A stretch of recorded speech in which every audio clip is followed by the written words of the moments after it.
Loyalty, or before loyalty, standing on your own, standing in your own principles and your own morals. I want to talk about that first. I'm not going to rush this video. I don't care how long this video takes. Standing on your own. What does that mean? Like it's damn near a cliche saying, stand on your own 10. Stand, I'm 10 toes down. I stand about my shit. Like it's damn near cliche because people just say it, and if you really just watch people to see how much it's actually applied, if you got a introspective mind like mine, you get sick at times. You really feel like you're Neo reading the Matrix. This is like, yo, I can see it. Y'all don't see that shit? Y'all don't see all that shit going down the screen, all them little fucking green characters in line. Y'all don't see that shit? Word? It makes me sick. Y'all don't see that shit? Standing on your own, when you have your own principles and morals, they don't span across other people. They affect other people. There's a difference. Other people cannot change your principles and morals unless you're just adapting and you're evolving. You see what I'm saying? When I say that they can affect other people, like let's say my principles are that I'll never hit on a woman. Okay. That means that my lady's going to be affected by that, by never being hit.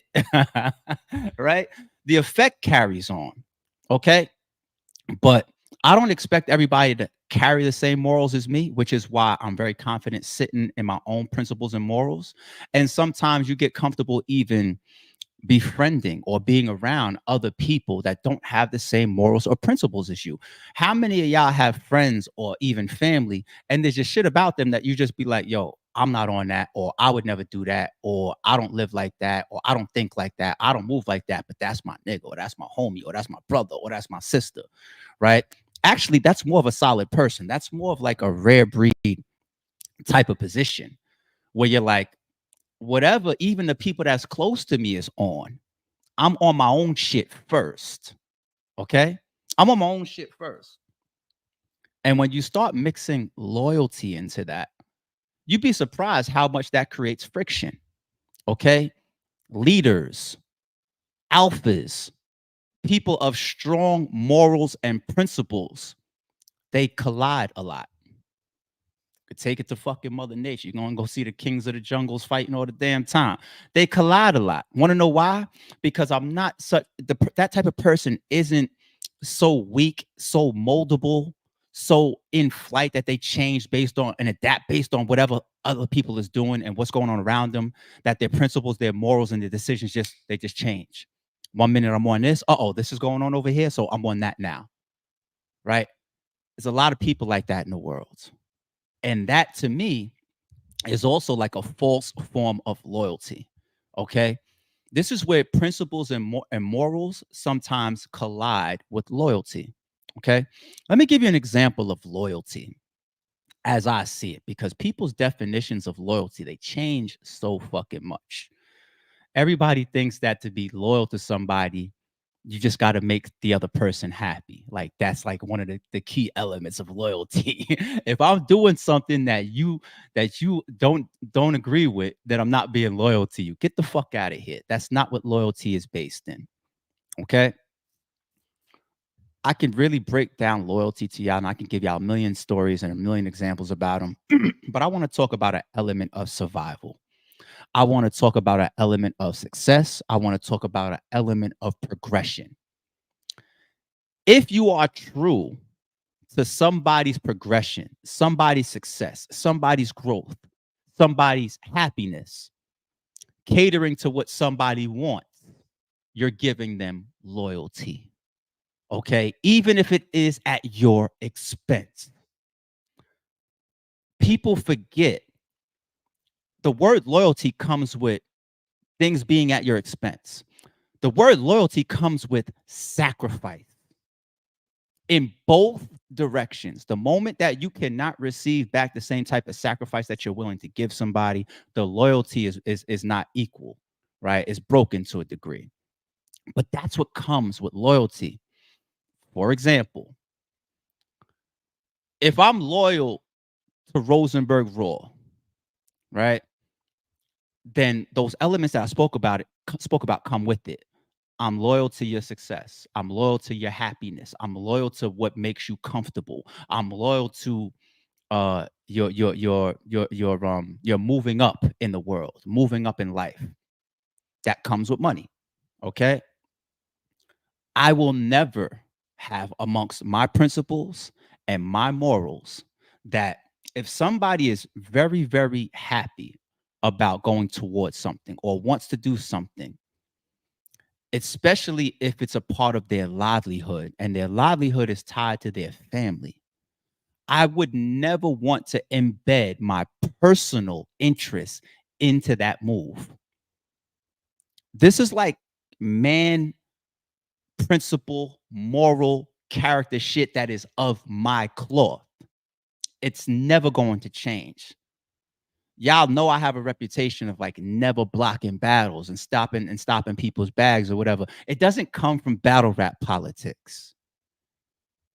I had that in my cloth, in my character way before battle rap. I just carried my morals and principles into battle rap. This is why I stand as a rare breed in so many situations because for the most part, I made battle rap adapt to me. I didn't adapt to what the biggest or the best or the other people was doing, or this is how you get by, or what. And some of y'all other league owners went and suck dick and shake hands and switched up and act and become clowns trying to be successful or to get a battle done and all that shit. I stood over here. I said, I'm cool. Whether it's the longer road traveled or the one where I get to maintain my principles and morals, I'm gonna do it my fucking way. And I'm gonna take my losses and my sacrifices along the way because that's part of it. And with that, I then get to put those morals and principles and that type of loyalty around anybody that I'm associated with. For example, a lot of examples. I just gave Rosenberg Raw. Let me use Hitman Holla. Okay. What's understood don't need to be said. But at times, if things are said, you must watch somebody's actions, right? There's a lot of things I say to the people that I fuck with, and then there's also a lot of things that I don't say because I don't feel like I need to. I just had an example of that with Holla yesterday, as a matter of fact. I'm speaking about this shit in flight. I didn't prep none of this. I'm not scripted. I'm on the phone with him, and he starts to tell me about something. I'm actually trying to tell him something about an update that I got. And he starts saying like his reaction to it, and I cut him off, and I was like, no, this I already did that. You know what I'm saying? Now, I'm not trying to say that we're always going to be on the same mind accord because he's his own fucking man and so am I, right? But what's understood don't got to be said. And when two people stand in certain type of morals, right? It's not shocking if they already have the same type of approach and mentality to shit. So when I look at like loyalty towards somebody's success, somebody's livelihood, somebody making a bag, okay? Y'all seeing Hitman walk out on stage with Geechee on URL, right? URL and RBE is what? We're friends? No, that's the easiest way I could paint it for y'all, right? Holly, like, I'll say this about like I've stayed out of the verb and hitman shit. The only time I was involved is because that call I was involved with, it was like a real pinnacle moment or pivotal moment in everything, regardless of how you interpret things. And I got on that joint with Gerald McCoy, the spaces with Gerald McCoy. Other than that, I've been out of it. Right. I've been behind the scenes. Like y'all don't see me chiming in. Y'all don't see me doing lives about it. Y'all don't see me talking about it. Y'all don't see me tweeting about it. I stayed the fuck out of it. But there's one thing that Verb said that it would apply to everything that I'm saying right now, but they are behind the scenes stuff that makes it not apply. Okay. But Verb's mentality towards it was correct. He said one thing to Holla. He was like, yo, didn't such and such sound like Easy, right? Such and such. Didn't such and such take some or possibly take some money from us allegedly or whatever? Like you try and fuck, blah, blah, blah. You know what I'm saying? If you know the story, you know the story.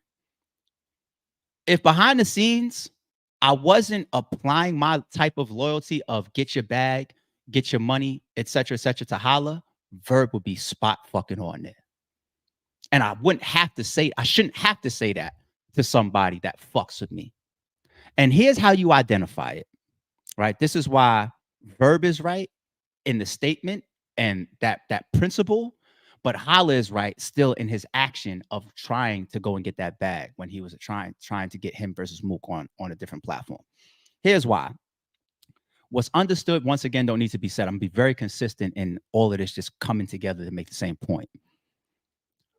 If I'm on, me and Hollow on the fucking phone every day. If I talk to this fucking guy and I tell him like, yo, I just got this update from my lawyer, or like, yo, I just got this my full circle battle blocked, or yo, like my rent's not getting my mortgage not getting paid this month because this just happened to me, or niggas just did this to me, or niggas threatened me, and you still go try to get that bag, then me and you don't move the same. We don't stand the same.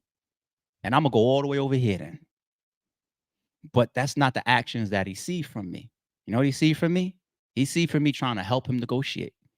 He's the reason why I made that call to him after I got off the phone with Gerald and I said, code red, get out of spaces and call me, right? Is because I didn't want a sponsor to be lost in a potential booking of Mook versus Hitman on URL.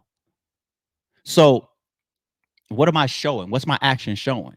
My action is showing that this man is even trying to help me get this battle and get this bag no matter where it is. That's the type of loyalty that he's showing me. If I show him anything different and he doesn't move in tune with that, then me and him is of a different cloth. Okay. So they're both right in the actions and as far as the overall general point. I could give you like another example of loyalty. Well, you know what? Obviously, this whole loyalty thing is going to go towards Tay Roc. So let me save that piece. Like, y'all know my buildups, right? I set a lot of foundation for my shit. I just try to be unique and be myself with my lives, man. Try to give y'all something different. Let me give y'all one of the realest examples that you've ever seen in battle rap. And I don't think that he'll ever get the credit that he deserves for it. This man has expressed shit to the point of emotion. I'm gonna tell y'all something about me. I'm gonna go completely off topic for a second. I jumped on a stream the other day with 15 Minutes of Fame. It was for Bishop, right? And towards the end of it, I got a little emotional, and I had to jump off of it, right? I even had an emotional moment with Three Letter Man over Pat Stay, and I asked him to vault it. I asked him to cut it out. I'm being so real right now because I got emotional and I was like, yo, this is like a Pat Stay day. I don't want anybody to, cause I know how internet is, to like take this and make it about me. It's not. It's about Pat. Cut that piece out. Like, you know what I'm saying?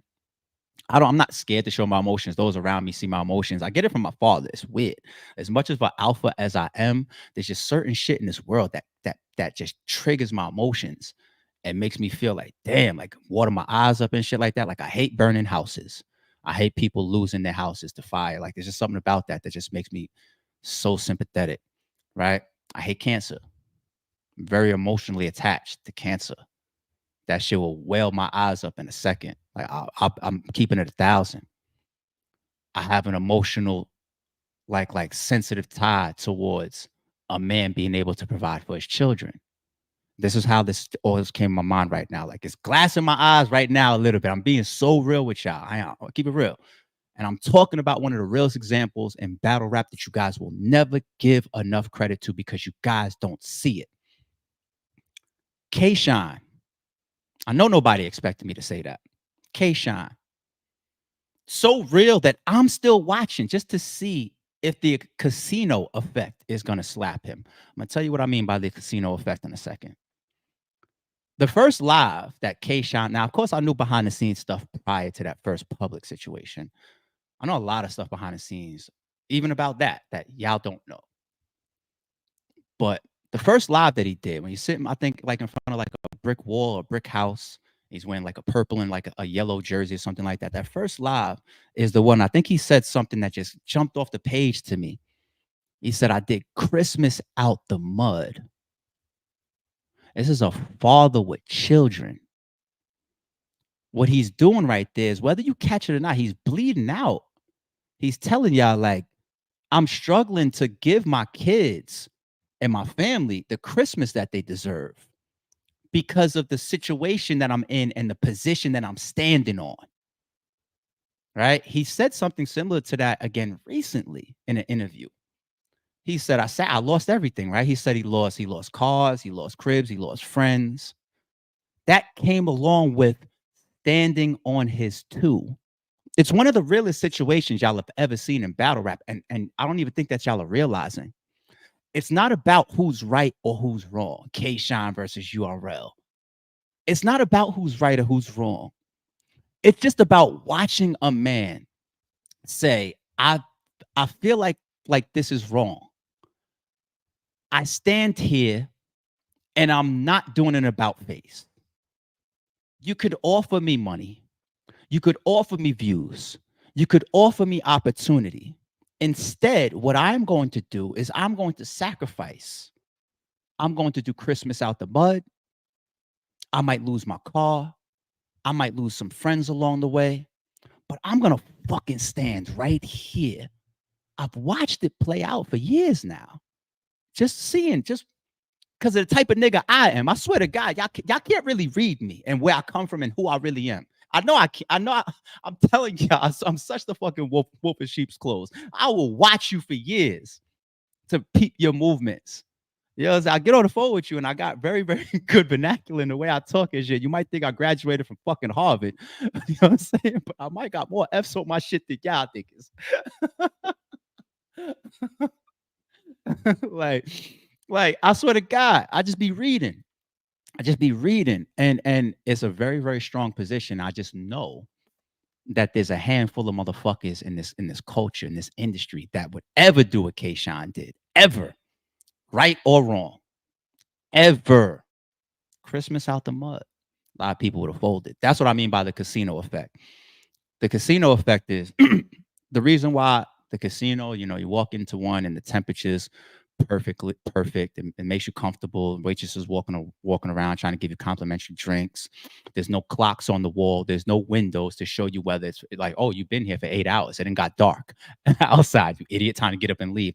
It's all set up in a way knowing that the longer money, the bigger bank always wins in time. It's a mathematical equation. Okay.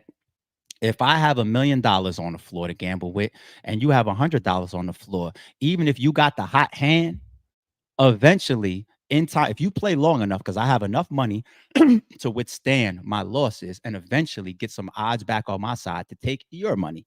The big bank slash casino concept.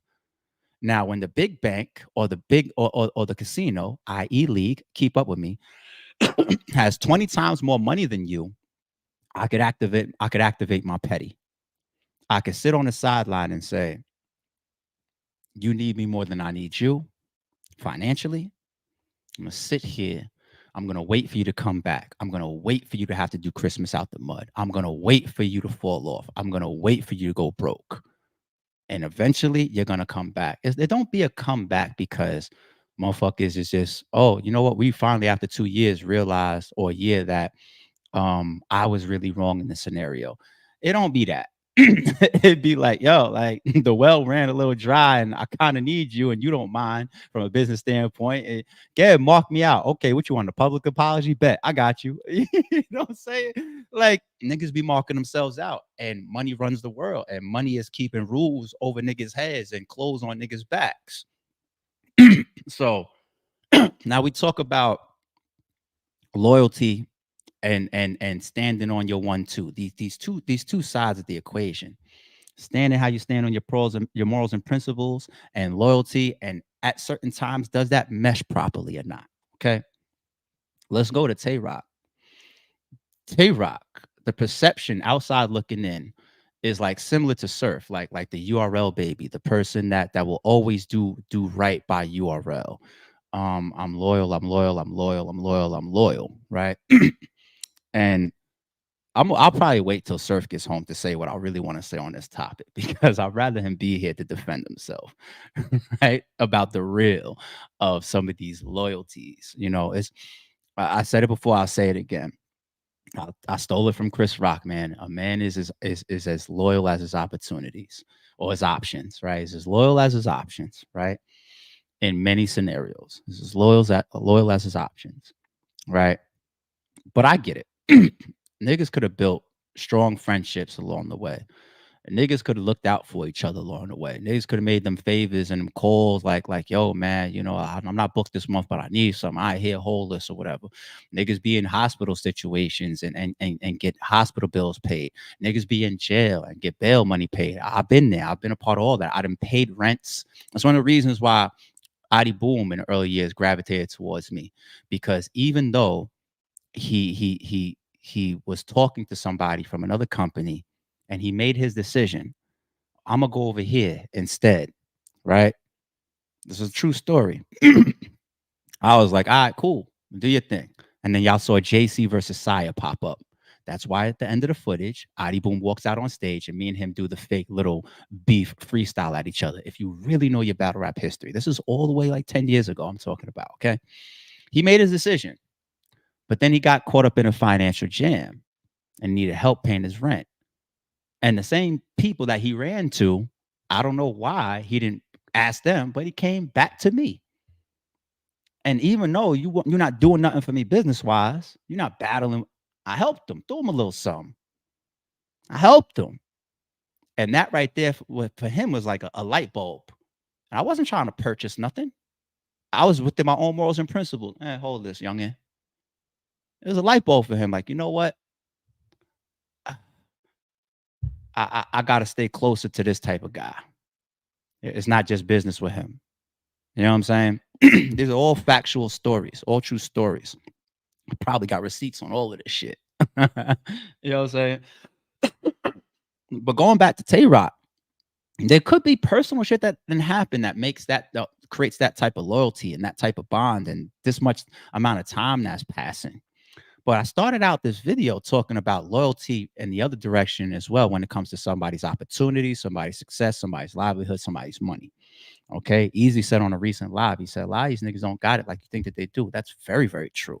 And even if they do got it, if I got $1,000,000, right? And if I'm not being hurt by your actions, I want to go see you get your bag. No, that should be an easy bag for me to go let you get. So my loyalty to you is my own sacrifice at times. I shouldn't always need you to perform actions that will benefit me. But what I do want to prevent is your actions that hurt me. This is a key piece right here when we're talking about Tay Roc, y'all. This is a key piece. This is all speculation. A key piece. Peep the example that I gave earlier about Holla. I said, now, if I'm on the phone with him, I'm gonna tell him like, yo, all it is, I'm dying behind this, I'm drowning behind this shit. And then he still go fuck with niggas. Like me and him is not the same at all. Right. But that comes with me telling you then that I'm being hurt. If I'm not being hurt, right, by your actions, even if I don't fully co-sign them, I'm gonna step aside because of my loyalty to you. You've seen me do it 1,000,000 times. So all these times where I see Tay Roc, I don't know Tay Roc like I don't talk to the man, but we see things publicly. Sometimes in jest, sometimes when he's serious. When I see him in the blue room with Big K and the lights turn blue, and he looks in the camera, he says, "Oh, I'm gonna get you, ARP and Beasley. I'm gonna call you as soon as the battle is over." Why you calling Beasley? When I see him beneath the stage when what was it, Eazy rapping against Geechee battle or whatever, and he's just like, "Yo, I gotta call Beasley Smack. I gotta call them. I figure this out." Like, blah, blah. When I see him talking about going to Toronto, and he's just like, "Yo, I gotta speak to Beasley. You know what I'm saying? I gotta make this call, but yeah, we gotta figure this out." Now, I understand that the shot callers and the gatekeepers and the owners have the final say, have the final yes or no about certain battles on their platforms specifically. Same thing with me as a league owner. I'm going to say yes or no if it happens on RBE. But happening on another platform, if you guys have paid attention to all this foundation that I laid about loyalty in both directions, right? Being a part of another man's success, being involved or allowing things that don't hurt me unless I'm telling you that they're hurting me. Now, I don't know about that behind the scenes, but that's a factor. I have to be telling you that your actions are hurting me. Okay. And I'm looking at these outside looking in things about Roc, and we look at their relationship. Obviously, you say, is Roc hurting URL? by battling Easy, like let's say hypothetically on Chrome 23? Is Rock being told that? Because Rock's story has changed a couple times.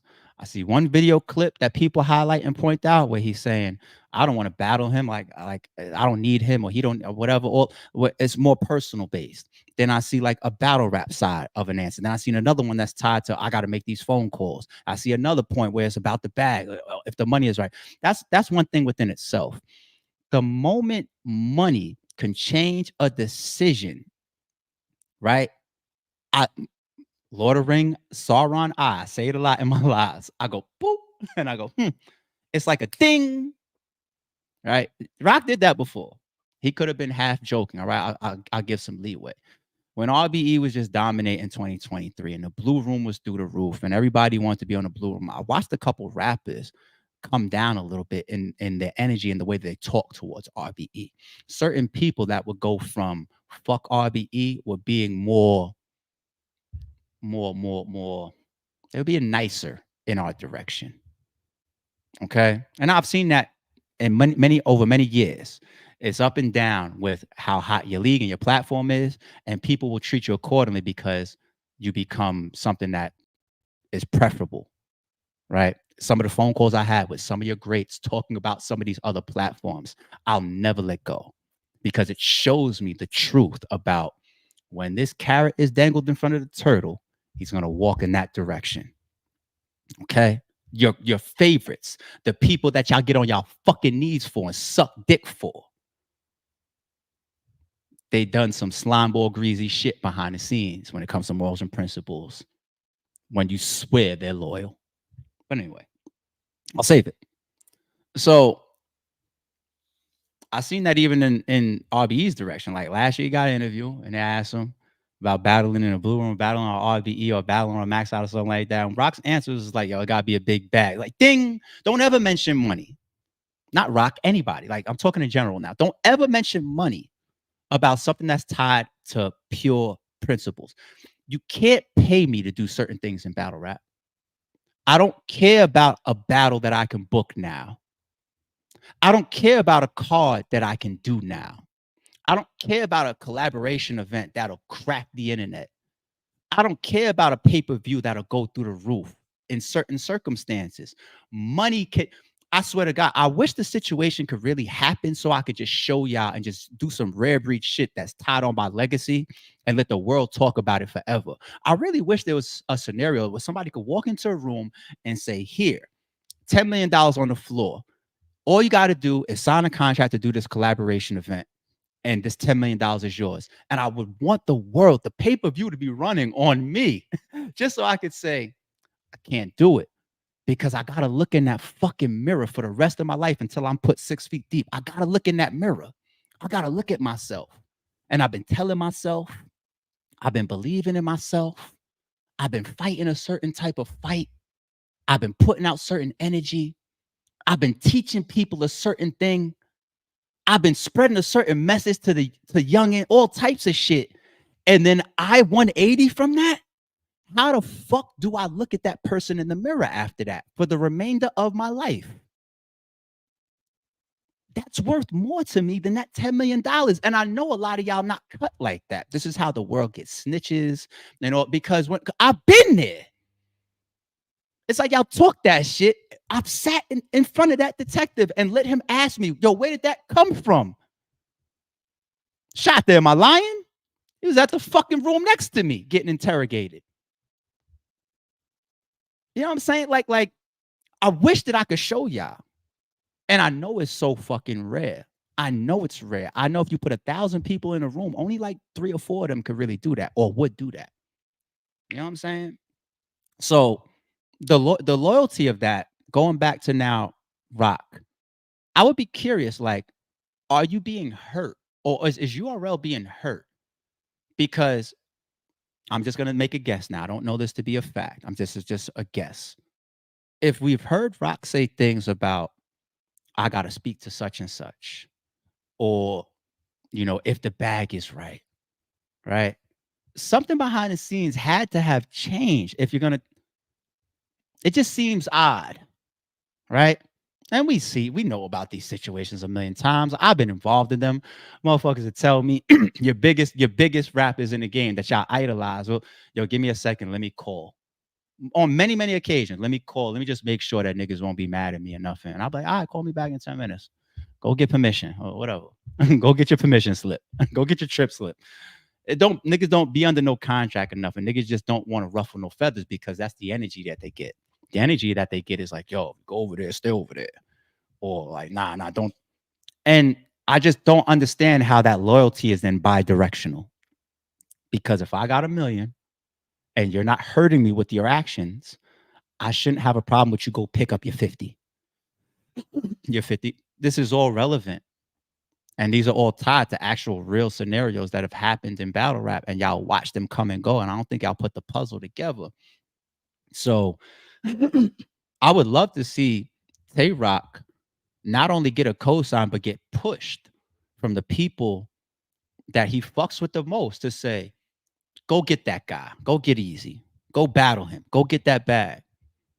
Like if this was like, let's say Show Off, right? If Show Off is Tay Roc, right? And then there's somebody else on the other side or drama, whatever. I know it got a little personal now, like whatever. I see that recent, but I'm calling Show Off and I'm like, yo, go get that bag, go sign that contract, go kill that nigga, go rap, go practice your art, go feed your family.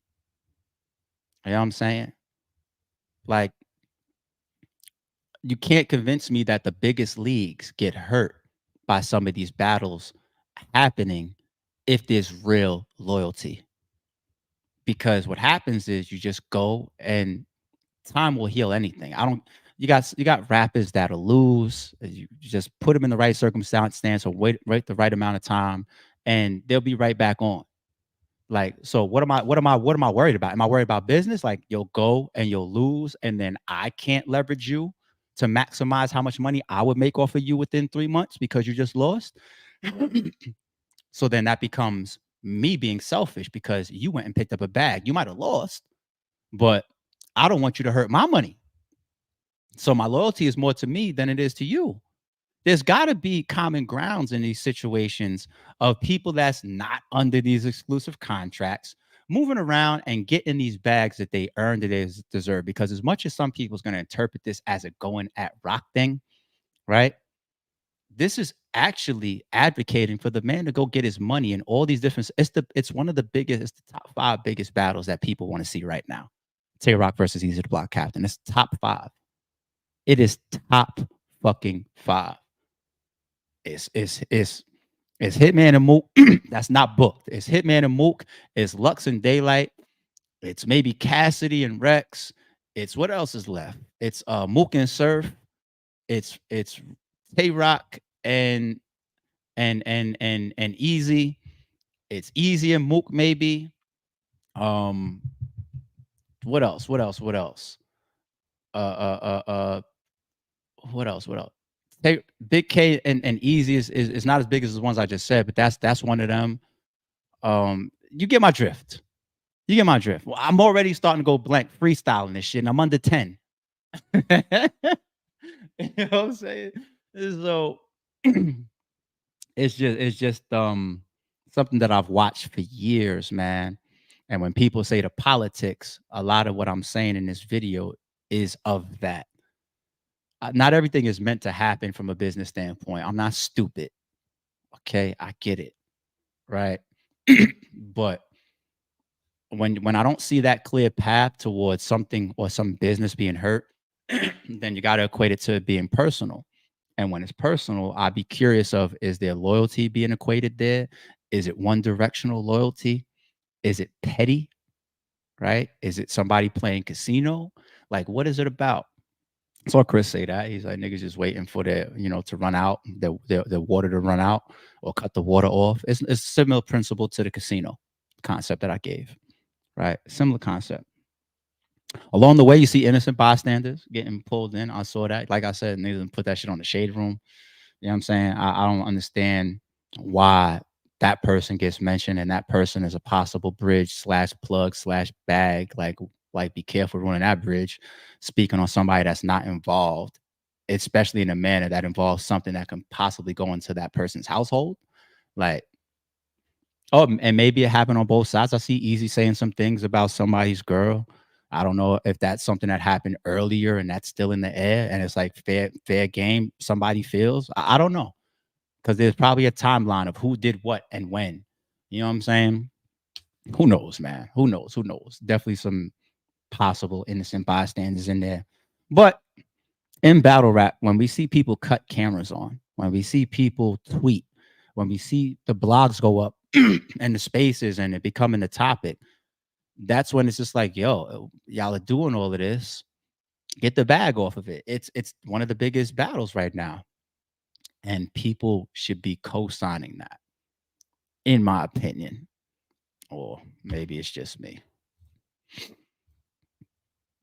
D Bizzle became a YouTube member today. Shout out to you, homie, for joining the family. I appreciate you. Got my guy AK in the building as always. Sending out them gifts. Appreciate y'all. Let me take a look at the chat for a second. Let me check out my members. Somebody said facts. AK, what AK say above? Then we got the whole Frozone henchman squad in the building. Word is Froze and Bros in here. Shout out to them. They the homies.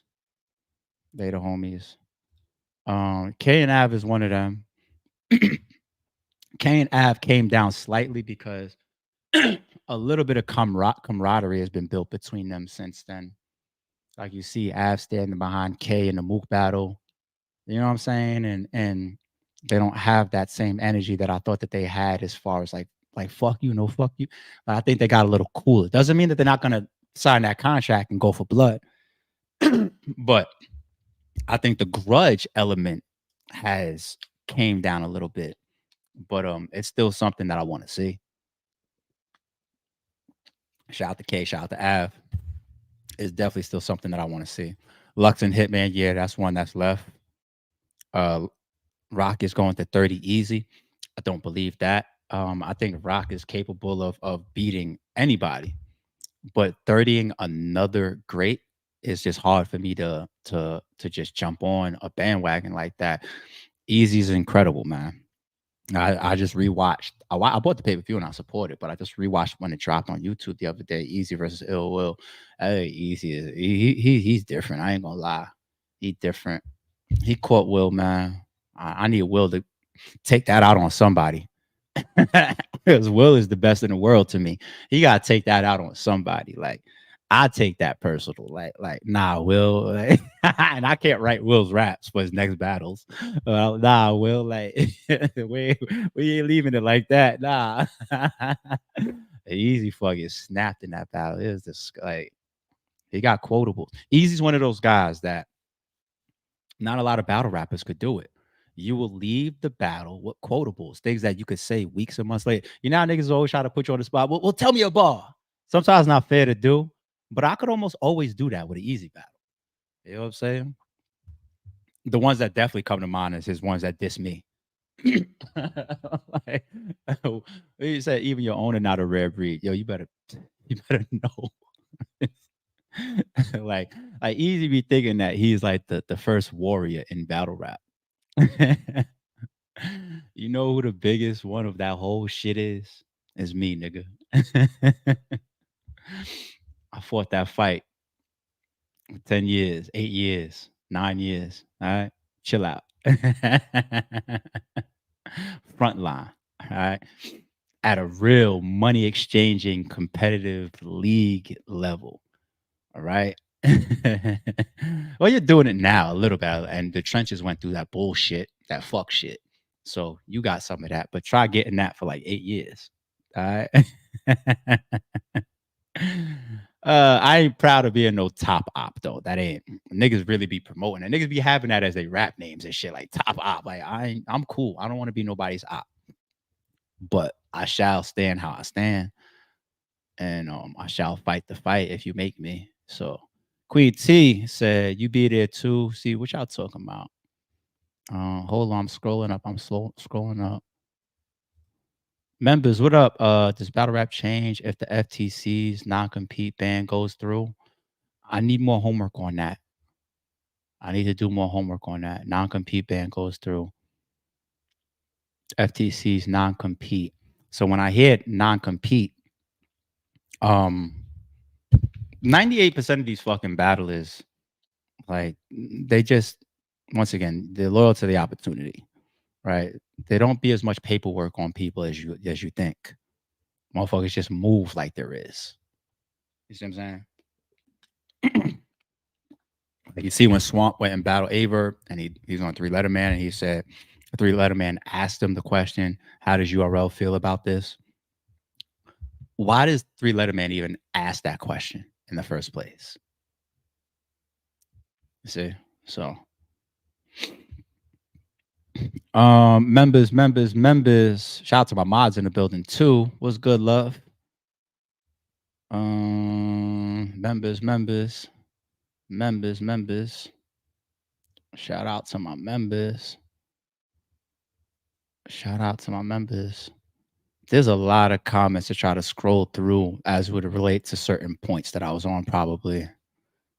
So I'm trying to correlate this back and it's not easy. I'm sorry, people. I see a couple agreements.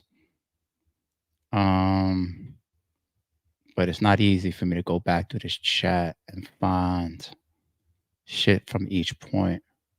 Somebody said that this league on is pimping niggas, duh.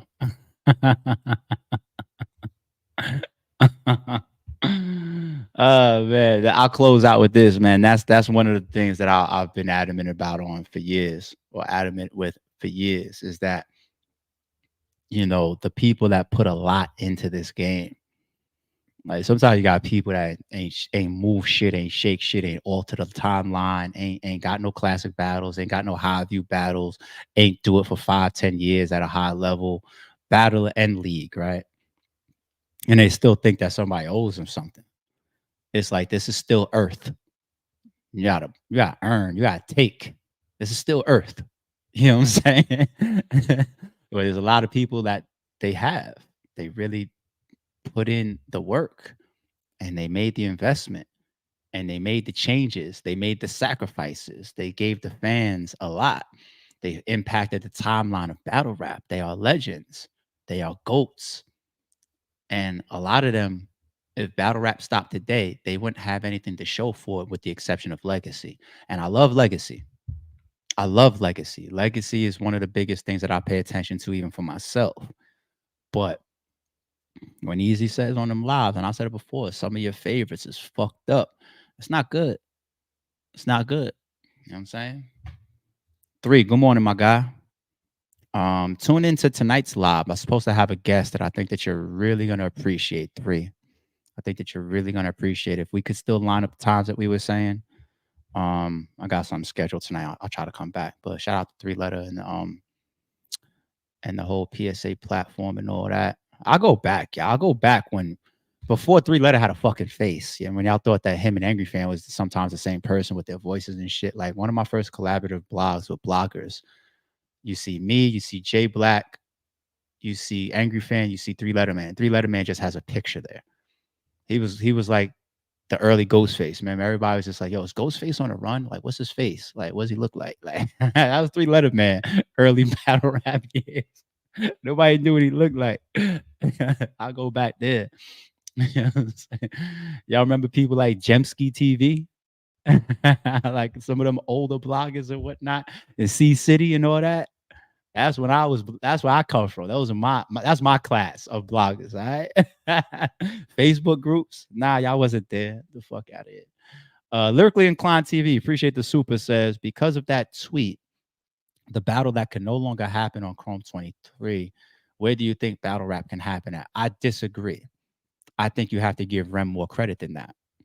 I think Rem is somebody that's gonna check shit when she sees shit, right? Whether she does it behind the scenes or whether she does it in the public, whatever. Like she's gonna check shit. But once that's all said and done, right? Give Rem more credit. Rem could be like, all right, let's get to the bag, or let's get to the money, let's get to the battle. I'm pretty sure she could do that, just like many battlers could put shit down and it's like, all right, let's work. You know what I mean? So it could happen on Chrome 23, I would assume. I would assume. If Rock called Easy right now and said, "All right, you want to know what? Let's fucking make this shit happen. Tell Rem, Chrome 23, pick a date. Let's do it."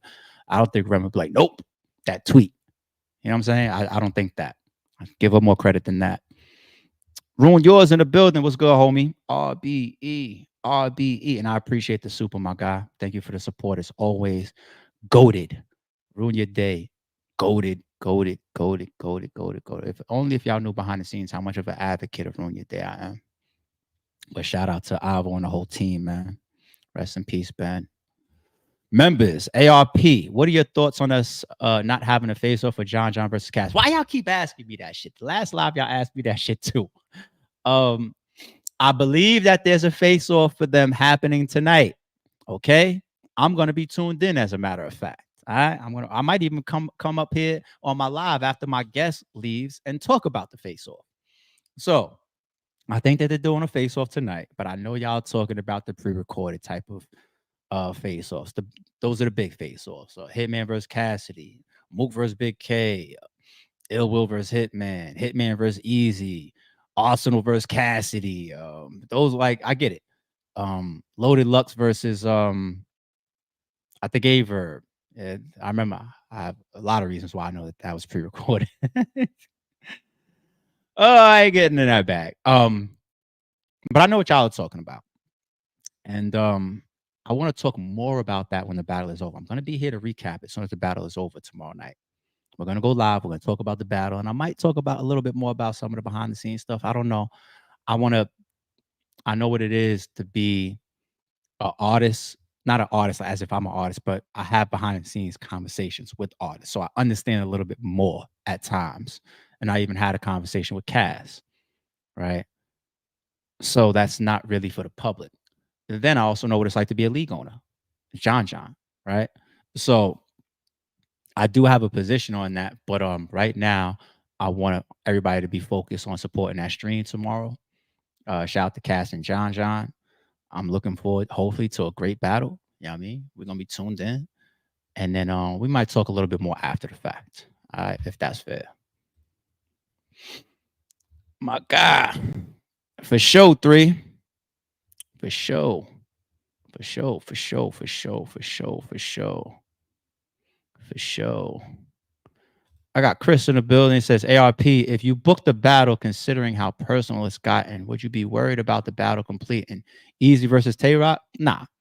I I know things could go left up there on them stages. What do you expect me to sit up here and say yes when I booked Math versus Sirius? When I booked Hitman versus Bill Collector? I booked the card called Closure. Like, I'd be a hypocrite and a half, boy. But nah, when it comes to Tay Roc and Easy, remember, I've been doing this behind the scenes. So I had those type of conversations. And if you bring the battlers to the point where they're willing to sign a contract, that means most of the tension in the public's eye probably has subsided. And now they're looking forward to trying to embarrass the other person in these rounds. Now, if you want to also try to position the success of that battle from a league owner standpoint, then you play the business a certain way. Okay. You make sure that there's very, very stern penalties applied to the contract. For example, let's say they both making $50,000, right? Yo, I want to do this battle, but your deposit is 10 grand. Deposit 10 grand. A lot of motherfuckers is not getting on that stage and throwing a $40,000 punch. That's real. I'm telling you. I'm telling you. Like, business wise, you even try to, tie niggas' hands behind their backs to a degree as well. Okay. So there's ways to maneuver it. There's certain conversations that need to be had. Even the league has to be careful of how the fans will be the fans, the bloggers and the media will be that'll all be there. But the league also has to be careful of not inciting certain energy. You always have to be that medium and that go-to for both battlers to feel comfortable, right? At any point of the rollout.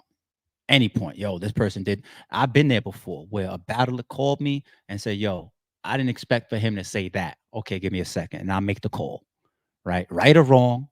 And then I find a way to make both battle rappers feel comfortable with the situation. I done had situations where a battle rapper called me two goats. Two of the biggest in the game. Two god tiers, matter of fact, right? I had stuff going on with one of them. Two god tiers. And one of them got pissed off and said, "Yo, call him right now and tell him I said suck my dick." I said, "All right," and I hung up the phone. I called the other side and I was just like, "Yo, so he just said he's not interested." Like it sounds funny and it sounds simple, but that's navigating and keeping both sides at bay, business wise, energy wise, everything. So no, I've been there before, and I'm a very interpersonal type of guy, and I think I work very very well with people, and I also garner people's trust. People feel like if I go to ARP with this, it could be sorted out, or I could walk away from the conversation or the situation feeling I agree or disagree. So I wouldn't be scared of that. And even if you take the league out of it, like I started off saying, if you bring the two artists to the point where they sign a contract in the first place, right? Behind the scenes, that means a lot of that energy has already decreased. All right. It's just y'all see different in the public. But I want to give my guy Chris at least like a couple minutes of an answer because he's a blogger. So I know what it's like to be a blogger and invoking thought. uh AK, why is my why is my shit freezing? I'm clicking on a comment to bring up here and it's not bringing my comment up. Was it deleted? Is that why I couldn't come up? Oh, there you go. Yeah, I see my members putting comments up here. I gotta bring my members up. URL could make this battle happen for sure and would get a big bag out of it. I don't know if they could business wise. I don't know what they're interested in right now. We see comments, we see the way that they move, we even see in their year. Um, they're not the biggest league in 2024. You know what I'm saying? I'm not gonna say they're being dominated, but like the biggest battles of the year are not happening on URL. The biggest cards of the year are not coming from URL. I'm just speaking facts, right? So it's not just what they've said earlier in the year, but they're showing it. They're showing it, right? So business wise, I don't know what they're interested in. They might just be interested in feeding the app. That might be their key focus right now, feeding the app, right? Maybe that's their core income right now. Like when you don't got caffeine cutting you checks, or you don't got Harry there, or you don't got exclusive vodka or Al Capone cigarillos, or I see Frank White talking about he's done. I didn't know that he was sponsoring URL all this time. Gerald retired.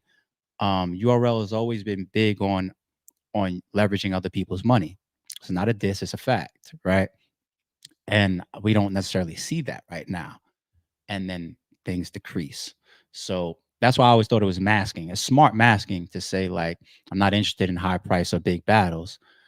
I think the complete statement is we're not interested in these big bookings or big bag battles when we have to pay for it. I think that's what's being shown, right? There's like, I don't expect them to say the complete statement, but I can read into it and see, like, I'm not stupid.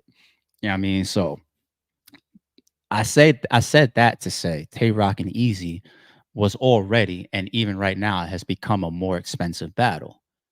And there's only certain people that's willing to put that type of bag up, right? Unless it's sponsored. So I don't know about saying that they can easily do it, right?